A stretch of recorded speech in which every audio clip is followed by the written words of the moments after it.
nhiên trường bao tháng con xin yêu Chúa đền đáp tình Chúa yêu con.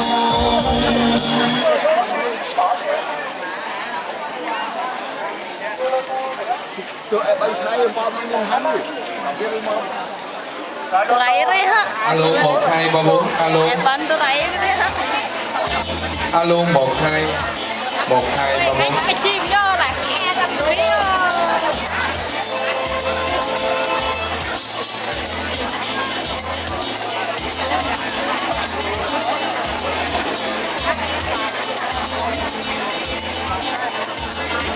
Alo 1 2 3 4.